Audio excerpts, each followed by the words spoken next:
இருந்து. So but லோகேஷோட press மீட்டில் happy news என்னன்னா எல்சியூ இஸ் ஹேப்பனிங். ஆக்சுவலாக ஒரு கிளியராக சொல்லியிருந்தார், எல்சியூ நான் கிரியேட் பண்ணல, அதுவே கிரியேட் ஆன ஒரு விஷயம். ஸோ கன்ஃபார்ம் என்னால் லியோ 2 பண்ண முடியாது சின்ஸ் விஜய் பாலிடிக்ஸ் போயிட்டதுனால. பட் கைதி 2 is happening actually. Then Vikram 2 will happen as soon as possible. Then pension ஒரு படத்தை ப்ரொடியூஸ் பண்ணுறாரு, லாகவா லாரன்ஸ் நடிக்கிறாரு. தென் ரெமோ டைரக்டர் பாக்யராஜ் கண்ணன் டைரக்ட் பண்ணுறாருன்னு நினைக்கிறேன். அதுவும் ஹேப்பனிங், அதுவும் எல்சியூக்குள்ளே வர படம் அப்படின்ற மாதிரி சொல்லியிருக்காரு.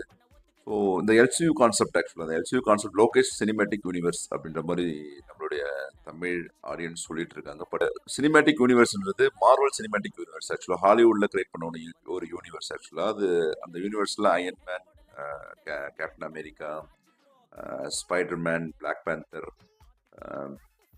இந்த மாதிரி நிறைய சூப்பர் ஹீரோஸை கம்பைன் பண்ணி அவெஞ்சர்ஸ்னு ஒரு ஒரு ஒரு கனெக்டட் ஃபிலிம் பண்ணாங்க.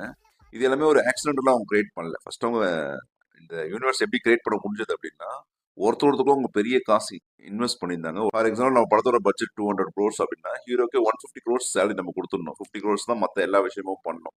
ஸோ அந்த மாதிரி ஒரு நம்மளோட ஃபீல்டில் தென் English is universal language, world ஃபுல்லாக ரிலீஸ் பண்ணலாம். ஸோ நேச்சுரலி அவங்களுக்கு இன்வெஸ்ட்மெண்ட் அதிகமாக இருக்கும்.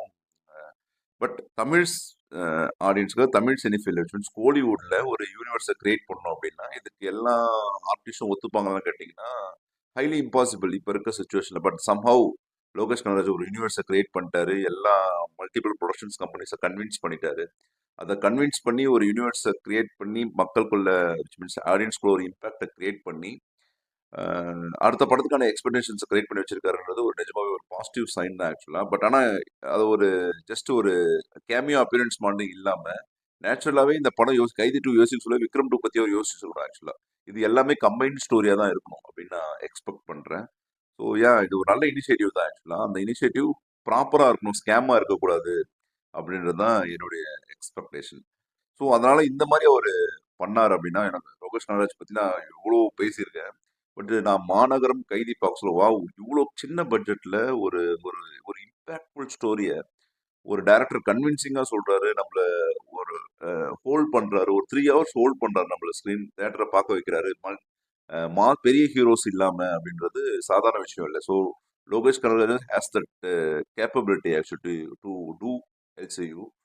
So so that's what my opinion. எனக்கு இந்த படம் குவாலிட்டியாக வரணும், ஒரு ஸ்கேம் கோழி மாதிரி ஸ்கேம் பண்ணிடக்கூடாது அப்படின்றது தான் ஆசை. ஸ்கேம் கோழி ஸ்கேம் அப்படின்றது ரொம்ப ரொம்ப ஹார்டாக இருக்கிற மாதிரி எனக்கு தோணுது. பட் சம்பவம் எனக்கு அதை சிம்பிளாக சொல்ல எனக்கு அந்த வேர்டு தான் தேவைப்படுது ஆக்சுவலாக. This what I want to say. This is I say bye to you all.